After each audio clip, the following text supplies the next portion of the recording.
Hi everybody, once again just giving you a little bit of colon talk, and I want to thank God for all of you who have shared my last video and all of my videos for that matter. But before I go any further, I want to ask you, have you subscribed to my YouTube channel as yet? Have you showed me some love? Well, if you haven't as yet, I want to encourage you to go ahead and subscribe right now. Just go ahead and subscribe, and then you hit all on the little gray bell.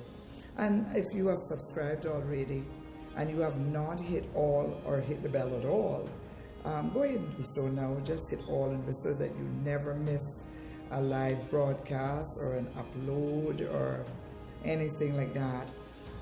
Let's look at the correlation of the colon and the various areas where the correlation takes place, the points. Did you know that on your right side, a lot of people know that, on your right side is where your appendix is. It is down at the bottom, at the beginning of the large intestine. We call it at the cecum.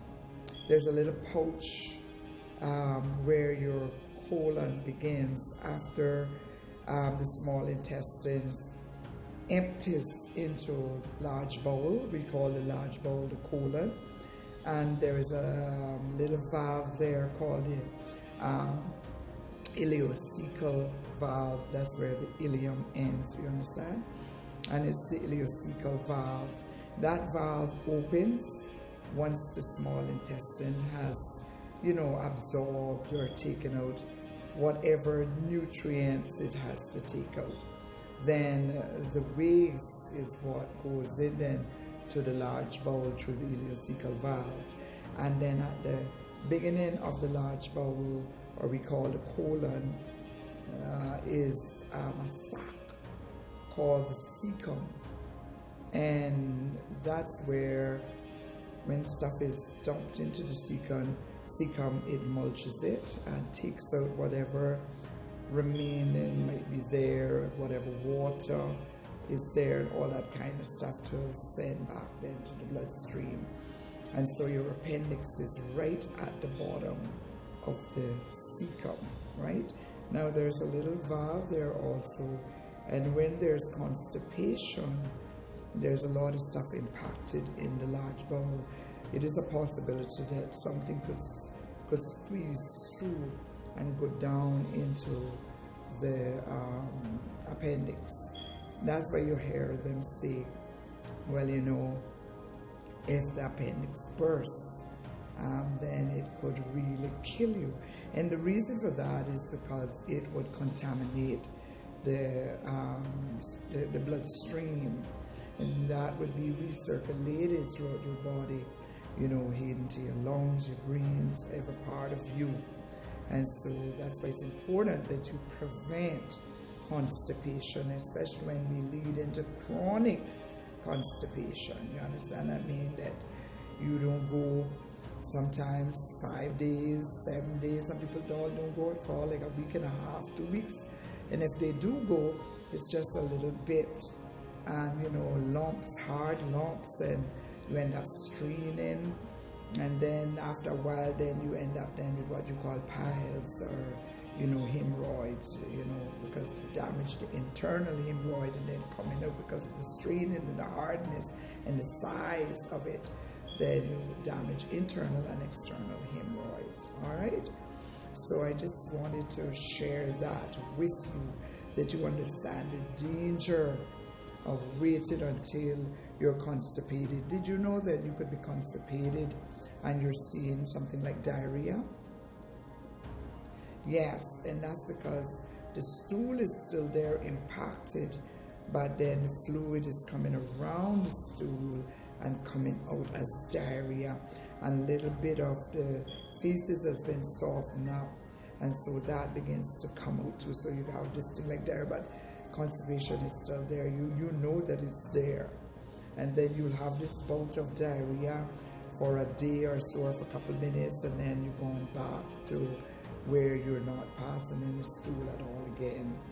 And so I wanted to share that with you, that you understand that the importance of not, getting to waiting until you're fully constipated. And as I said earlier, somebody said to me, oh, well, I went and I got me some suppositories, and that really, helped me so well. But may I tell you that what the suppositories did was just soften up the area, lubricate the area of some off, because that little suppository that you inserted, you got to remember, your finger can only go so far and no more. Your finger didn't even hit water of the rectum. So you got that little bit that was down there waiting to come out that couldn't come out. And so the suppository just kind of lubricated and softened up that area. So when you went then and push out, that little first part came out. But there's a lot more that has been left there. Up there, up there, in the rectum that had moved, and your finger won't get it out, you understand? And so I just thought that I would stop by and let you know. As I said, I am alternative medicine, and I always make it clear that anything I'm doing, it's educational, it's for your educational benefits, and I'm not a university trained medical doctor, but in my own rights, I'm naturopathic, I'm a naturopath, which has to do with natural health. And as I said, since 2007, I've been doing stuff like this. I deal a lot with detoxification, also educating persons about diets, about weight loss, and those things, you understand? You got to understand that doing colonic, someone was sharing with me, and it's not the first time that I've heard it, so I think it's best that I say it now that I'm here. Colonics will assist with boosting your metabolism, because of boosting your immune system, boosting your metabolism when it comes to you with weight loss. But I want to make it clear, colonics do not necessarily burn fat. There's no way that you come in and see me, or anyone else for that matter, if you have been told that and you think that if you do a colonic that you're going to you're going to lose all the fat on your tummy and that kind of stuff. Now I will make it clear what can happen because of removing a lot of negative built up pressure in the tummy, because of the colon being bloated because of the rottenness that is in there. Then it gives off that fume. It gives off that fume, and when you pass, it smells. So it gives off that fume. That's gas. And if you have a balloon and you take it and you blow it up and you put the helium in it, or you blow it with your mouth, it's gonna expand. So when you do colonic, and let's make it clear, there's no way you would just come in and do one colonic. After 20, 30, 40, 50, 60 years, never did one. You've been having constipation, there's a lot of impacted stuff, and you just do one. Normally, it is good if you do at least 3 colonics right behind each other. Meaning you give yourself even say a few days or a week, and then you hit it again, and then you hit it again. It's not going to do you anything. It's just water. The only thing it can do to you is to help to cleanse you, help to hydrate you, rehydrate you for your skin, help to boost your metabolism, to help the fat burning thing, because a lot of times people are feeling sluggish. You feel lethargic, you feel drained. A lot of that has to do because you have a sluggish colon. You understand? And so it's important that you understand some of these things, and don't believe that you come in and do one colonic. And now I can tell you also, if you have a lot of feces in there, though that feces, that stool, equates to pounds. So I've seen people that come in and after 2-3 colonics or so, they find that they have lost, like, a 2 pounds, 1.5 pounds, or 3 pounds, depending on what's going on with them otherwise. So I like to be honest to everyone. I'm not going to give you false hopes and false promises. I don't need to do that. I've come too far by faith, leaning on the Lord, for me to make up stories and try to tell people lies and all that. No. I'm too professional for that. I'm gonna tell you the truth. You understand? So there's a lot more that I'm gonna be coming with and letting you understand more about what happens to each sections of your colon, how it correlates with your organs and different things that could be happening to you that you wasn't aware of. So as I said before, go ahead and like my subscribe to my YouTube channel, follow me on Instagram, on Facebook, wherever you saw this. Leave your comments. If you have come to me before, it's nothing to be ashamed about. As a matter of fact, it would be good if you can help a friend, help a family member, help a co-worker. It is good. And feel proud of yourself for doing colonics. Feel proud of yourself for doing ionic detox. Just boast about it. I'm excited. Anyone that have come to me will tell you how excited I am to be helping so many of you. To get this stuff, this yuck out of your system, out of your body that is poisoning you.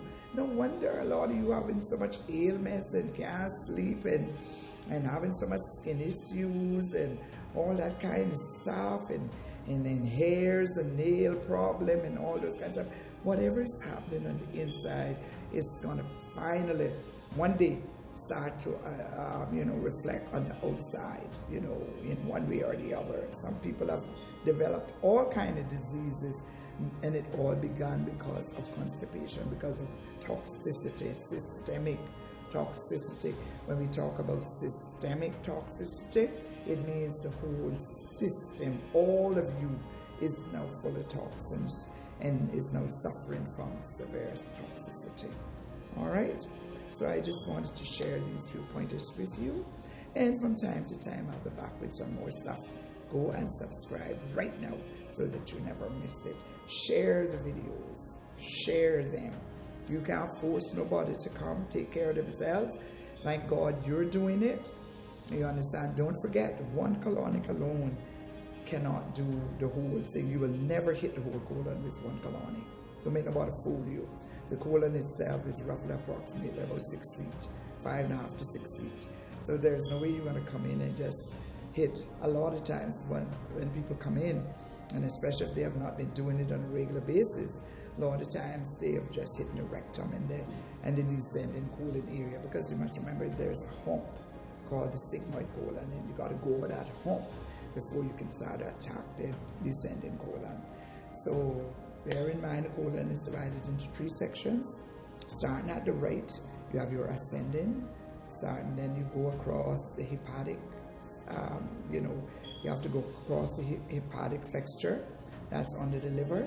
And then you have your transverse, which is your waist colon, as we would say. And then you have to go up and go over the splenic flexure, which is where your spleen is on your left side. Then you go down into the descending colon, and then you have to go another hump now, and which we call the sigmoid colon, and then go down into the rectum and out through the anus. So bear these things in mind. Don't let nobody tell you nothing about colonics. Colonics is going to damage you, and colonics going to blow you up, and colonic this and colonic that. No. You got to understand, and I'm not going to be afraid to say this, because it is a fact. A lot of medical doctors have been trained, about the organs and about that kind of thing, but the main thrust is pharmacology and also surgery, and also when it has to do with making sure, your x-rays, your MRIs, getting a good, prognosis, you understand? You check up and then you get your diagnosis and those kind of things. So a lot of medical doctors really don't understand and know a lot about the benefits of colon hydrotherapy, hydro water, you understand? And this is where I specialize in. I've done intense training in this area and continue to study in this area also. And this is where I specialize. I specialize in colon care. That's my specialty as a naturopathic practitioner and consultant and educator. So as I said before, subscribe, and hit all on the little bell. And so until next time, I'm out of here. God bless.